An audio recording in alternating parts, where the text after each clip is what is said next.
Au nom du Père et du Fils et du Saint-Esprit. Amen. Ô Seigneur, envoie ton esprit et tout sera créé et tu renouvelleras la face de la terre. Évangile de Jésus-Christ selon Saint Luc, chapitre 1, versets 57 à 66. Quand fut accompli le temps où Élisabeth devait enfanter, elle mit au monde un fils. Ses voisins et sa famille apprirent que le Seigneur lui avait montré la grandeur de sa miséricorde, et il se réjouissait avec elle. Le 8e jour, il vint pour la circoncision de l'enfant. Il voulait l'appeler Zacharie, du nom de son père. Mais sa mère prit la parole et déclara, « Non, il s'appellera Jean. » On lui dit, « Personne dans ta famille ne porte ce nom-là. » On demandait par signe au père comment il voulait l'appeler. Il se fit donner une tablette sur laquelle il écrivit « Jean est son nom ». Et tout le monde en fut étonné. À l'instant même, sa bouche s'ouvrit, sa langue se délia, il parlait et il bénissait Dieu. La crainte saisit alors tous les gens du voisinage, et dans toute la région montagneuse de Judée, on racontait tous ces événements. Tous ceux qui les apprenaient les conservaient dans leur cœur et disaient, « Que sera donc cet enfant ?»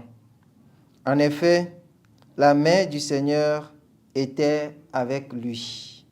Acclamons la parole de Dieu. Louange à toi, Seigneur Jésus. Bien-aimés dans le Seigneur, aujourd'hui, 23 décembre de la 4e semaine du temps de l'Avent, semaine dans laquelle nous accueillerons le Prince de la paix.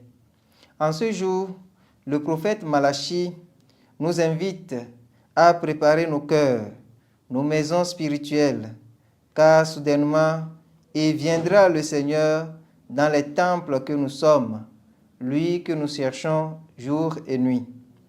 Dans l'Évangile, la naissance de Jean-Baptiste, le précurseur du Messie, a été pour tous les témoins source de contemplation de la grandeur de Dieu. Par conséquent, ils ont disposé déjà leur cœur à l'accueil de l'accomplissement du mystère du salut qu'apportera Jésus-Christ. Bien-aimés de Dieu, nous attendons tous la venue du Messie. Elle est imminente, mais que faisons-nous déjà pour l'accueillir?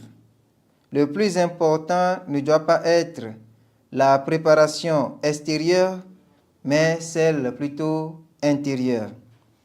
C'est de notre intérieur que la transformation qu'apportera le Christ, le Messie, sera effective. Si vous tournez un regard en ces moments autour de vous, vous verrez les jeux de lumière partout, des artifices, des lumières qui brillent partout dans les villes pour montrer que la préparation extérieure est déjà là. Mais il est important aussi de tourner nos regards vers l'intérieur, puisque c'est de l'intérieur que nous pouvons véritablement accueillir le Christ pour que la joie qu'il nous apportera, la paix qu'il nous apportera, puisse faire tache d'huile dans notre existence. Que Dieu nous accorde cette grâce maintenant et pour les siècles des siècles. Amen. Le Seigneur soit avec vous et avec votre esprit. Que Dieu Tout-Puissant vous bénisse, le Père, le Fils et le Saint-Esprit.